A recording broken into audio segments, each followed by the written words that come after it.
ಧರ್ಮೋಪದೇಶ ಕಾಂಡ ಅಧ್ಯಾಯ 29. ಮೋವಾಬ್ ನಾಡಿನಲ್ಲಿ ಮಾಡಿಕೊಂಡ ಒಡಂಬಡಿಕೆ. ಸರ್ವೇಶ್ವರ ಸ್ವಾಮಿ ಹೋರೇಬಿನಲ್ಲಿ ಇಸ್ರಾಯೇಲರೊಡನೆ ಮಾಡಿದ ಒಡಂಬಡಿಕೆ ಅಲ್ಲದೆ ಅವರು ಮೋವಾಬ್ ನಾಡಿನಲ್ಲಿ ಅವರೊಡನೆ ಮಾಡಬೇಕೆಂದು ಮೋಶೆಗೆ ಆಜ್ಞಾಪಿಸಿದ ಒಡಂಬಡಿಕೆಯ ವಚನಗಳು ಇವು. ಮೋಶೆ ಇಸ್ರಾಯೇಲರೆಲ್ಲರನ್ನು ಕರೆದು ಹೀಗೆಂದನು: ಸರ್ವೇಶ್ವರ ಈಜಿಪ್ಟ್ ದೇಶದಲ್ಲಿ ನಿಮ್ಮ ಕಣ್ಣ ಮುಂದೆ ಫರೋಹನಿಗೂ ಅವನ ಪರಿವಾರದವರಿಗೂ ಅವನ ಇಡೀ ನಾಡಿಗೂ ಮಾಡಿದವುಗಳನ್ನೆಲ್ಲ ನೀವು ನೋಡಿದ್ದೀರಿ. ಮಹಾಪರಿಶೋಧನೆ, ಪವಾಡ, ಮಹತ್ಕಾರ್ಯ ಇವುಗಳನ್ನು ಕಣ್ಣಾರೆ ನೋಡಿದ್ದೀರಿ. ಆದರೂ ಗ್ರಹಿಸುವ ಬುದ್ಧಿ, ನೋಡುವ ಕಣ್ಣು, ಕೇಳುವ ಕಿವಿ ಇವುಗಳನ್ನು ಸರ್ವೇಶ್ವರ ಇಂದಿನವರೆಗೂ ಅಯ್ಯೋ ನಿಮಗೆ ಅನುಗ್ರಹಿಸಲಿಲ್ಲ. 40 ವರ್ಷ ನಾನು ನಿಮ್ಮನ್ನು ಮರುಭೂಮಿಯಲ್ಲಿ ನಡೆಸಿಕೊಂಡು ಬಂದಿದ್ದೇನೆ. ನಿಮ್ಮ ಮೈ ಮೇಲಿದ್ದ ಉಡುಪಾಗಲಿ ಕಾಲಲ್ಲಿದ್ದ ಕೆರವಾಗಲಿ ಸವೆದು ಹೋಗಲಿಲ್ಲ. ನೀವು ರೊಟ್ಟಿ ತಿನ್ನಲಿಲ್ಲ, ದ್ರಾಕ್ಷಾರಸವನ್ನಾಗಲಿ ಯಾವ ಮದ್ಯವನ್ನಾಗಲಿ ಕುಡಿಯಲೇ ಇಲ್ಲ. ಸರ್ವೇಶ್ವರನೇ ನಿಮ್ಮ ದೇವರು ಎಂಬುದು ನಿಮಗೆ ತಿಳಿಯಬೇಕೆಂಬ ಉದ್ದೇಶದಿಂದ ಹೀಗಾಯಿತು. ನೀವು ಈ ಸ್ಥಳಕ್ಕೆ ಬಂದಾಗ ಹೆಷ್ಬೋನಿನ ಅರಸ ಸಿಹೋನನು, ಬಾಷಾನಿನ ಅರಸ ಓಗನು ನಮ್ಮೊಡನೆ ಯುದ್ಧ ಮಾಡುವುದಕ್ಕೆ ಬಂದರು. ನಾವು ಅವರನ್ನು ಸೋಲಿಸಿ ಅವರ ರಾಜ್ಯಗಳನ್ನು ಸ್ವಾಧೀನ ಮಾಡಿಕೊಂಡು ರೂಬೇನ್ಯರಿಗೂ ಗಾದ್ಯರಿಗೂ ಮನಸ್ಸೆ ಕುಲದವರಲ್ಲಿ ಅರ್ಧ ಜನರಿಗೂ ಸ್ವತ್ತಾಗಿ ಕೊಟ್ಟೆವಷ್ಟೇ. ಈ ಸಂಗತಿಗಳನ್ನೆಲ್ಲ ನೀವು ಜ್ಞಾಪಕ ಮಾಡಿಕೊಂಡು ಈ ಒಡಂಬಡಿಕೆಯ ವಾಕ್ಯಗಳನ್ನು ಅನುಸರಿಸಿ ನಡೆಯಬೇಕು. ಆಗ ನೀವು ನಡೆಸುವ ಕೆಲಸ ಕಾರ್ಯಗಳಲ್ಲಿ ಜಾಣರಾಗಿ ಅಭಿವೃದ್ಧಿ ಹೊಂದುವಿರಿ.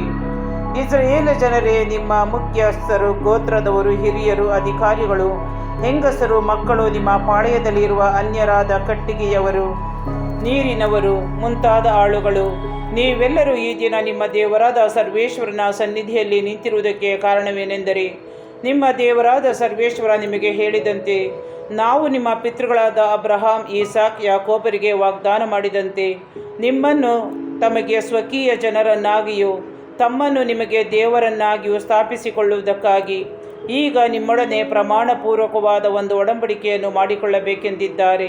ನೀವು ಅದಕ್ಕೆ ಸೇರಲು ಕೂಡಿ ಬಂದಿದ್ದೀರಿ. ನಮ್ಮ ದೇವರಾದ ಸರ್ವೇಶ್ವರನ ಸನ್ನಿಧಿಯಲ್ಲಿ ಸಿದ್ಧರಾಗಿ ನಿಂತಿರುವ ನಮ್ಮೊಡನೆ ಮಾತ್ರವಲ್ಲದೆ ಮುಂದೆ ಹುಟ್ಟುವ ನಮ್ಮ ಸಂತತಿಯವರೊಡನೆಯೂ ಪ್ರಮಾಣಪೂರ್ವಕವಾದ ಈ ಒಡಂಬಡಿಕೆಯನ್ನು ಮಾಡಿಕೊಳ್ಳಬೇಕೆಂದಿದ್ದಾರೆ. ನಾವು ಈಜಿಪ್ಟ್ ದೇಶದಲ್ಲಿ ವಾಸ ಮಾಡಿದ್ದು ಅನೇಕ ಜನಾಂಗಗಳ ಪ್ರದೇಶಗಳನ್ನು ದಾಟಿ ಬಂದದ್ದು ನಿಮಗೆ ತಿಳಿದೇ ಇದೆ. ಆ ಜನಾಂಗಗಳಲ್ಲಿ ನಡೆಯುವ ಹೇಯಾಚಾರಗಳನ್ನು, ಅವರು ಮರ, ಕಲ್ಲು, ಬೆಳ್ಳಿ, ಬಂಗಾರಗಳಿಂದ ಮಾಡಿಕೊಂಡು ಪೂಜಿಸುವ ಬೊಂಬೆಗಳನ್ನು ನೀವು ಖಂಡಿತವಾಗಿ ನೋಡಿದ್ದೀರಿ. ಎಚ್ಚರಿಕೆಯಿಂದಿರಿ. ನಮ್ಮ ದೇವರಾದ ಸರ್ವೇಶ್ವರನನ್ನು ಬಿಟ್ಟು ಆ ಜನಾಂಗಗಳ ದೇವರುಗಳನ್ನು ಅವಲಂಬಿಸುವ ಯಾವ ಕುಲವಾಗಲಿ, ಕುಟುಂಬವಾಗಲಿ, ಸ್ತ್ರೀ ಪುರುಷರಾಗಲಿ ನಿಮ್ಮಲ್ಲಿ ಇರಲೇಬಾರದು. ನಿಮ್ಮಲ್ಲಿ ಯಾವ ವಿಫಲತೆಯ ಬೇರು ಇರಬಾರದು. ಶಾಪದಿಂದ ಕೂಡಿರುವ ಈ ಪ್ರತಿಜ್ಞೆಯನ್ನು ಕೇಳಿದ ಯಾವನಾದರೂ ತನ್ನೊಳಗೆ, ನಾನು ಹಠ ಹಿಡಿದು ಅವಿಧೇಯನಾದರೂ ನನಗೆ ಕ್ಷೇಮವಾಗಿಯೇ ಇರುವುದು ಎಂದುಕೊಂಡು ಹಿಗ್ಗಬಾರದು. ಹಾಗೆ ಮಾಡುವವನು ದೋಷಿಗಳಿಗೂ ನಿರ್ದೋಷಿಗಳಿಗೂ ನಾಶವನ್ನುಂಟು ಮಾಡುವನು.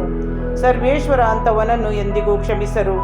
ಬದಲಿಗೆ ಅವನ ಮೇಲೆ ಸಿಟ್ಟುಕೊಂಡು ತಮ್ಮ ಗೌರವವನ್ನು ಕಾಪಾಡಿಕೊಳ್ಳುವವರಾಗಿ ಈ ಗ್ರಂಥದಲ್ಲಿ ಬರೆದಿರುವ ಎಲ್ಲ ಶಾಪೋಕ್ತಿಗಳಿಗೂ ಅವನನ್ನು ಗುರಿಪಡಿಸುವರು.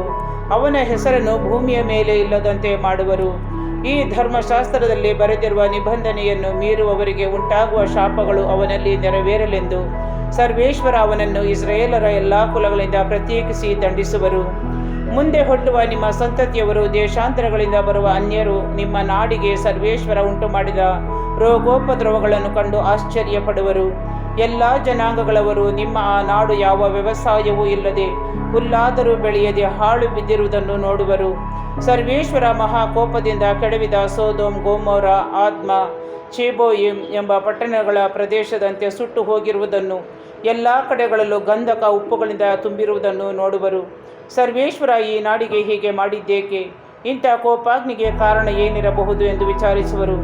ಅದಕ್ಕೆ ಜನರು, ಈ ನಾಡಿನವರ ಪಿತೃಗಳ ದೇವರಾದ ಸರ್ವೇಶ್ವರ ಅವರನ್ನು ಈಜಿಪ್ಟ್ ದೇಶದಿಂದ ಬಿಡಿಸಿ ಅವರೊಡನೆ ಮಾಡಿದ ಒಡಂಬಡಿಕೆಯನ್ನು ಅವರು ಉಲ್ಲಂಘಿಸಿದರು. ತಮಗೆ ನೇಮಕವಾಗದಿದ್ದ ಹಾಗೂ ಗೊತ್ತಿಲ್ಲದಿದ್ದ ಇತರ ದೇವರುಗಳನ್ನು ಅವಲಂಬಿಸಿ ಪೂಜಿಸಿದರು. ಆದುದರಿಂದ ಸರ್ವೇಶ್ವರ ಅವರ ನಾಡಿನ ಮೇಲೆ ಕೋಪಗೊಂಡು ಈ ಗ್ರಂಥದಲ್ಲಿ ಬರೆದಿರುವ ಶಾಪಗಳನ್ನು ಅವರ ಮೇಲೆ ಬರಮಾಡಿದ್ದಾರೆ. ಮಹಾಕೋಪೋದ್ರೇಕದಿಂದ ಜನರನ್ನು ನಾಡಿನಿಂದ ಕಿತ್ತು ಹಾಕಿ ಈಗ ಅನುಭವಕ್ಕೆ ಬಂದಿರುವಂತೆ ದೇಶಾಂತರ ಅಟ್ಟಿಬಿಟ್ಟಿದ್ದಾರೆ ಎಂದು ಉತ್ತರ ಕೊಡುವರು.